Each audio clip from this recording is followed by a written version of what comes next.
Hello मेरे प्यारे दोस्तों, मेरे गुले मुले नन्हे मुन्ने प्यारे प्यारे बच्चों। अब हम लोग आ गए हैं लेक्चर नंबर 2 पे, चैप्टर नंबर 6 थर्मोडायनेमिक्स में। अब हम लोग कुछ प्रॉपर्टीज़ पढ़ेंगे थर्मोडायनेमिक्स के। चलिए टाइम ना वेस्ट करते हुए चलते हैं। तो जैसे कि आपने लिखा हुआ है एक्सटेंसिव और इंटेंसिव, तो एक्सटेंसिव प्रॉपर्टी वो होती हैं जो अमाउंट ऑफ मैटर पे डिपेंड करती हैं, जो अमाउंट ऑफ मैटर पे डिपेंड करती हैं। Size of system, sample depend, एक गिलास पानी लिया है कि 2 गिलास पानी लिया है कि 10 गिलास पानी लिया है कि एक टंकी पानी लिया है, तो अमाउंट ऑफ मैटर पे डिपेंड करती है। जैसे एग्जांपल हम लोग लेते हैं mass, volume, number of moles, heat capacity, volume, energy, ये सब क्या है आपकी एक्सटेंसिव है। और इंटेंसिव वो है जो आपके साइज ऑफ सैंपल पे और अमाउंट ऑफ मैटर पे डिपेंड नहीं करती कितनी लिए। चाहे आप 1 गिलास पानी लो, चाहे आप एक टंकी पानी लो, पानी की डेंसिटी तो सेम रहेगी ना, टंकी में भी और ग्लास में भी। तो वही चीज़ है, ये अमाउंट ऑफ मैटर पे डिपेंड नहीं करती। जैसे refractive index, temperature, viscosity, pressure, molality, molarity, normality, mole fraction. और एक चीज़ ध्यान रखिएगा, एक्सटेंसिव अपॉन एक्सटेंसिव को डिवाइड करेंगे, अगर एक्सटेंसिव प्रॉपर्टी को डिवाइड करेंगे एक्सटेंसिव प्रॉपर्टीज, तो आपकी इंटेंसिव प्रॉपर्टी निकलेगी। ठीक, आई होप ये पॉइंट क्लियर हुआ, राइट। अब हम कुछ देखेंगे, हमारे पास कुछ पॉइंट्स हैं, हम लोग कुछ पॉइंट्स देखेंगे।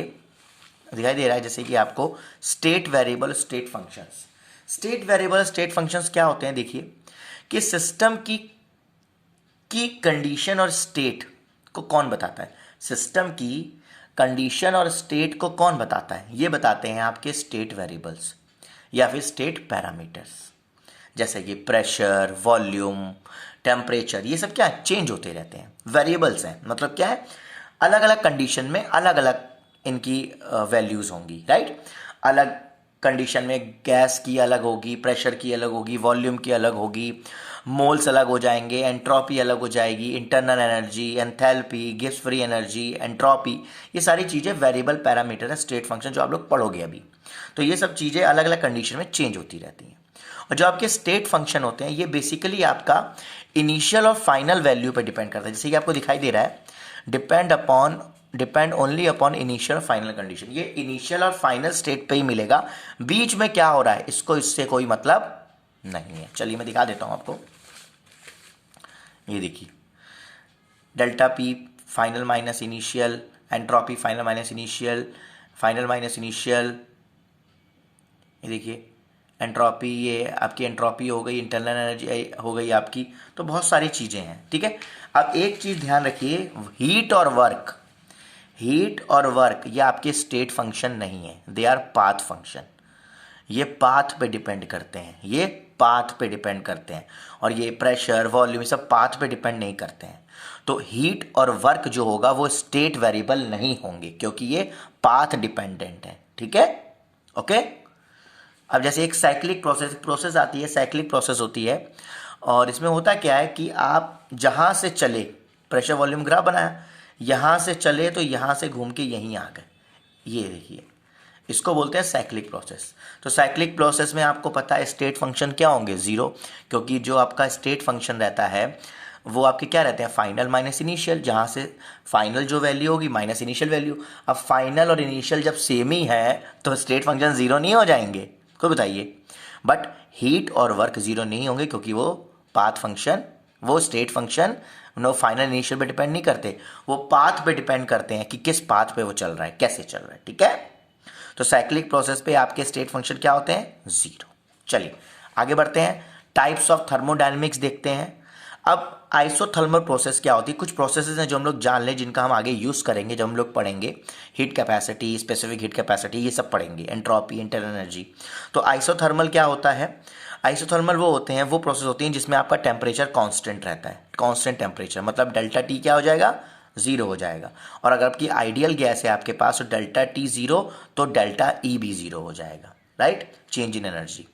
अब एक चीज़ ध्यान रखिएगा, आप एक चीज़ पॉइंट ध्यान रखिए, अगर आइसोथर्मल प्रोसेस है तो मैंने आपको क्या बताया है, आइसोथर्मल प्रोसेस में मैंने आपको क्या बताया है कि आपकी डेल्टा टी कांस्टेंट रहता है। यहीं आपकी आइसोबारिक प्रोसेस आती है।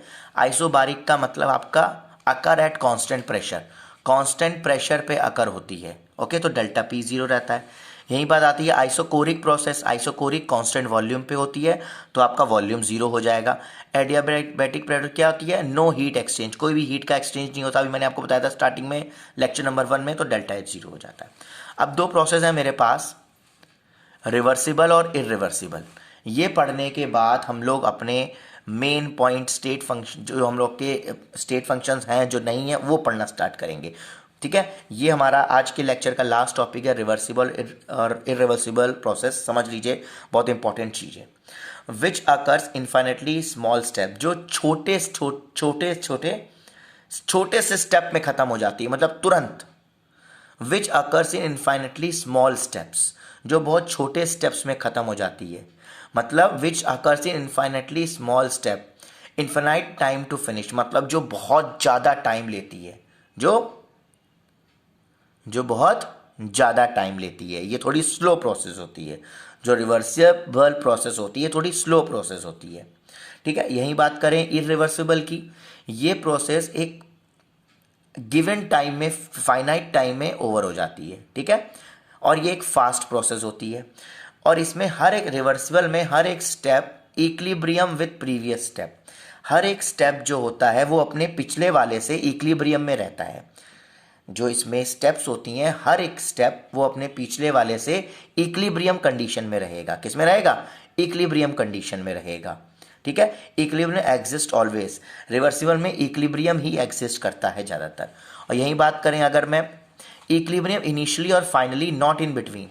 जैसे कि रिवर्सिबल में पूरी प्रोसेस इक्विलिब्रियम में रहती है, बट इरिवर्सिबल में सिर्फ इनिशियल और फाइनल पोजीशन में इक्विलिब्रियम रहेगा, बट बीच में नहीं रहेगा। ओके, जैसे कि मेरे पास एक मैंने चैम्बर लिया, उस पर मैंने पिस्टन लगाया, पिस्टन को मैंने प्रेशर किया। If we remove small weight, pressure थोड़ा कम होगा, so P minus D P होगा। गैस थोड़ा एक्सपेंड होगी, बाहर से प्रेशर लगेगा, then again come in equilibrium. क्या होगा, मान लीजिए इस पर प्रेशर लग रहा है, फिर मैंने इस पर कुछ वेट लगाए, वेट लगाने पर इस पर प्रेशर बढ़ गया, फिर मैंने धीरे से एक छोटा सा वेट हटाया, मान लीजिए डीपी के बराबर, तो मेरा कितना वेट कम हुआ, टोटल में से इस डीपी को माइनस किया, लेकिन होगा गैस थोड़ा एक्सपेंड होगी बाहर से, फिर बाहर से कुछ प्रेशर लगेगा, उसको वो क्या कर देगी, देखो अंदर से प्रेशर लग रहा है, बाहर से भी लग रहा है, तो थोड़ा सा वेट मैंने यहाँ रख के और थोड़ा सा वेट अगर मैं निकाल लेता हूँ तो उसको वो बैलेंस कर देता है। इक्विलिब्रियम कंडीशन इसमें क्या रहती है, बैलेंस रहती है। अगर यही बात करूँ मैं इसकी, इसके ऊपर मैंने कुछ वेट्स लग दिए, पिस्टन रखा है, इनिशियली इक्विलिब्रियम में है। इफ़ आई रिमूव वेट, सारे हटा दो वेट, देन सडन, अगर मैं सारे वेट हटा दूँ पूरे के पूरे, तो यहाँ पर क्या होगा, सडन डिक्रीज हो जाएगा। सडन गैस क्या करेगी, एक्सपेंड करेगी, मतलब बहुत ज़्यादा एक्सपेंड करेगी, तो P माइनस बड़ा चेंज आएगा। यहाँ क्या है, छोटा चेंज आया है, तो इक्विलिब्रियम बैलेंस हो गया, बट यहाँ पर क्या आएगा, बड़ा चेंज आएगा।